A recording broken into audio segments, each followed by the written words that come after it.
ओशो ने जगह जगह साक्षी की बात की है। ये साक्षी क्या है? बहुत ही महत्वपूर्ण सवाल है।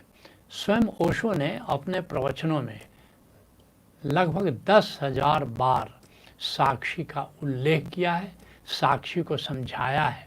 और उसके बाद भी किसी ने ओशो से पूछा कि साक्षी क्या है, तो ओशो कहते हैं कि तुम जितनी बार मुझसे पूछोगे मैं उतनी बार साक्षी पर बोलूँगा, उतनी बार साक्षी को समझाऊँगा।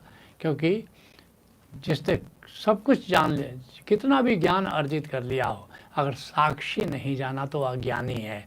और जिसने साक्षी को जान लिया उसके लिए जानने को कुछ बाकी नहीं बचता। तो निश्चय ही साक्षी क्या है, ये बहुत ही महत्वपूर्ण प्रश्न है। लेकिन साक्षी को जानने के पहले कुछ अन्य प्रश्नों का उत्तर जानना बहुत ज़रूरी है। आओ पहले जानते हैं कि ध्यान क्या है। जो भीतर घटाकाश है, जो भीतर जो निराकार है, उस निराकार के प्रति जागना ध्यान है।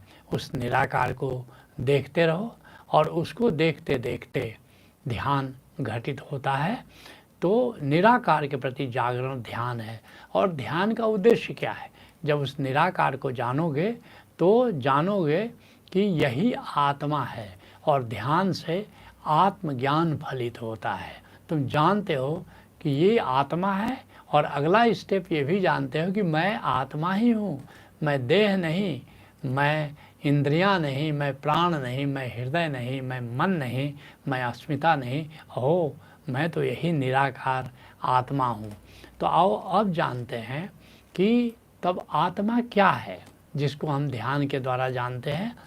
वास्तव में यह जो निराकार अंतर आकाश कहें या घटाकाश कहें, जो बंद आँखों से दिखाई देता है, जो 3 डायमेंशनल है, जिसमें लंबाई भी है, चौड़ाई भी है, गहराई भी है, वास्तव में यही आत्मा है। और सबसे बड़ी बात ये है कि ये नादमय है, अर्थात अनाहत नाद की निरंतर इसमें झनकार हो रही है।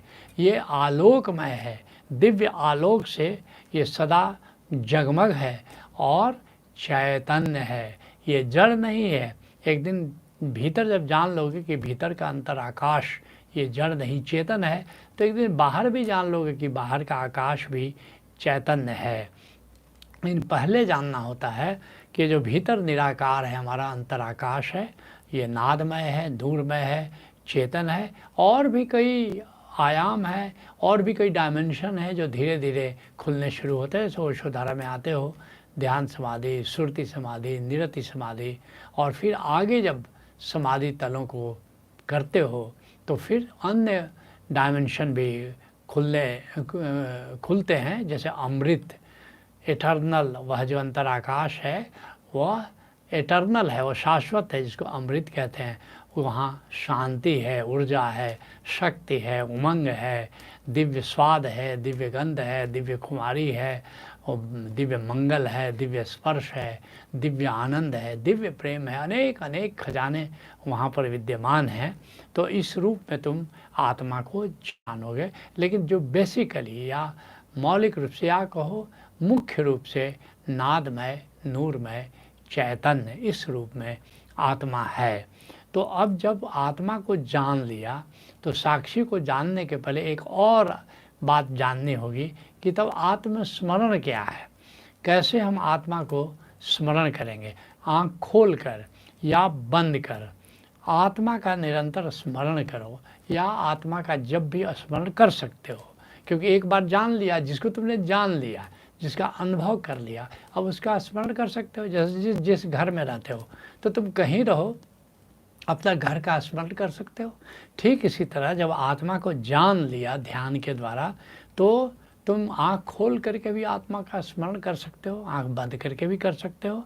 तो आत्म स्मरण का अर्थ हुआ कि तुमने आत्मा को जाना, और अब उस निराकार अंतराकाश जो नादमय है, जो नूरमय है, जो चेतन है, जो चिन्मय आत्मा कहो, नूरानी आत्मा कहो, नादमय आत्मा कहो, उसका जब चाहो स्मरण कर सकते हो। एक बार जब आत्मस्मरण करने की कला तुमने जान ली तो साक्षी का द्वार वहाँ से खुल जाता है। तो अब तुम्हारे मूल प्रश्न पर आते हैं। तुमने पूछा है साक्षी क्या है। तो आत्मस्मरण के साथ, और मैंने बताया आत्मा को तुमने जाना, अब उसकी याद करना वो आत्मस्मरण है। तो आत्मस्मरण के साथ इस पल में जीना, इस पल का मज़ा लेना, ये साक्षी है।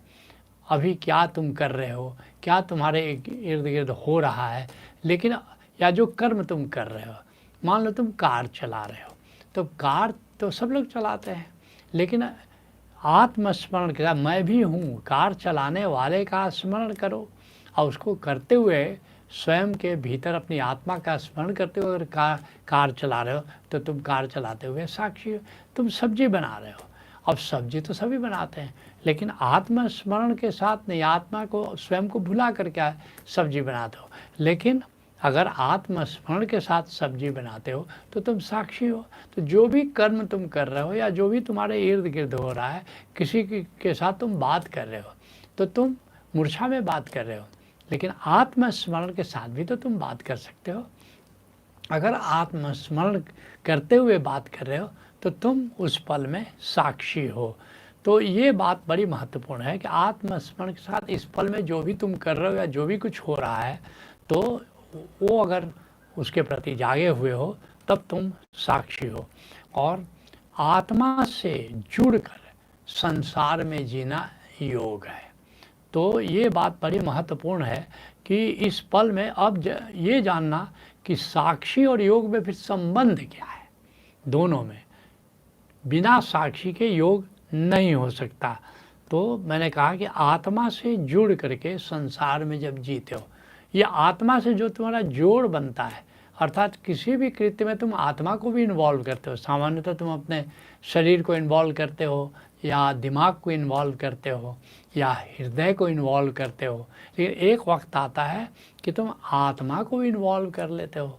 तो तुम साक्षी हो करके, साक्षी उस समय तुम होते हो। तो इसका उसी को कह रहा है कि आत्मा से जुड़ करके जब संसार में जीते, किसी से मिल रहे हो, किसी से बातें कर रहे हो, कुछ खुरपी चला रहे हो, बागवानी कर रहे हो, लेकिन आत्मा की सतत याद है, आत्मा से तुम जुड़े हुए हो, तो उसका नाम योग है। और मौलिक योग 7 हैं, और तुम देखोगे कि सब में साक्षी का कुछ न कुछ रोल है। जैसे पहला है कर्म योग। कर्म योग क्या है? कर्म प्लस साक्षी, अर्थात आत्मस्मरण के साथ जब तुम कर्म करते हो तो कर्मयोग है। तो कर्मयोग बिना साक्षी के नहीं हो सकता। उसी तरह दूसरा है तंत्र योग। तंत्र योग क्या है कि कुछ भी भोग कर रहे हो, आँखों से कुछ देख रहे हो, जिह्वा से कुछ स्वाद ले रहे हो, कानों से कुछ संगीत सुन रहे हो, तो आत्मस्मरण के साथ जब तुम भोग करते हो तब तंत्र योग है।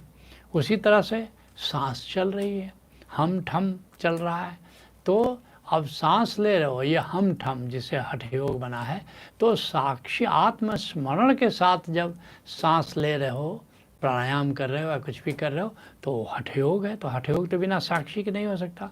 उस तरह से भक्ति योग में क्या है? जब साक्षी होकर के प्रेम कर रहे हो, आत्मस्मरण के साथ प्रेम कर रहे हो, श्रद्धा कर रहे हो, भक्ति कर रहे हो, तो फिर वो भक्ति योग हो जाता है। उसी तरह से ज्ञान योग क्या है? जो मैत्री प्लस साक्षी, अर्थात साक्षी होकर के मैत्री कर रहे हो, और मैत्री के लिए तुम सावधान हो कि षट विकार जब तक है तब तक मैत्री नहीं हो सकती। काम, क्रोध, लोभ, मोह, ईर्ष्या, द्वेष, तो तुम सतर्क हो कि यह काम, क्रोध, लोभ, मोह, ईर्ष्या, द्वेष ना आए, क्योंकि ये हमारी मैत्री को प्रभावित करेंगे। और ये मैत्री संसार की भी मैत्री हो सकती है, गुरु से भी मैत्री हो सकती है, गोविंद से भी मैत्री हो सकती है। तो ये ज्ञान योग है। जैसे गौतम बुद्ध ज्ञान का प्रचार प्रसार करते थे, ज्ञान योग का। इस तरह ध्यान योग है, अर्थात अब भीतर जो निराकार है उसके प्रति तुम साक्षी हो। उसी तरह से सांख्य योग है। सांख्य योग में बोध मात्र, ये सांख्य योग है।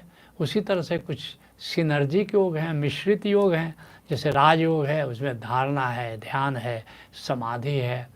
उसी तरह से जैसे अष्टांग योग है, यम, नियम, आसन, प्राणायाम, प्रत्याहार, धारणा, ध्यान, समाधि, अष्टांग योग है। तो इसमें भी जो धारणा है तो बिना तो साक्षी के संभव नहीं है। तो उसी तरह से सहज योग है, जिसमें ज्ञान योग है, भक्ति योग है, कर्म योग है, लय योग है, तो सब में साक्षी का प्रयोग, अर्थात बिना साक्षी के योग संभव नहीं है। ये साक्षी के महत्व को दर्शाता है, साक्षी की गरिमा को दर्शाता है। अब जो है एक बहुत महत्वपूर्ण सवाल है कि साक्षी में रहने की विधि क्या है। ये बहुत ही महत्वपूर्ण है, क्योंकि साक्षी की बातें तो बहुत है, हमने बताया भी कि साक्षी क्या, ओशो ने स्वयं बताया है, 10,000 से ज़्यादा बार बताया। फिर भी जहाँ साक्षी रहकर जीने की बात होती है, तो विधि को अगर नहीं जानोगे ठीक से, तो साक्षी होना आसान नहीं होगा। तो बहुत सरल विधि मैं बता रहा हूँ, वैसे तो कई विधियाँ हैं, लेकिन मैं एक बहुत ही सरल विधि बता रहा हूँ कि जब सांस लो तो जो भी हो रहा है, जो भी कर्म तुम कर रहे हो, उस पर नज़र हो, उसके प्रति जागो, और जब सांस छोड़ो तब आत्मा के प्रति जागो।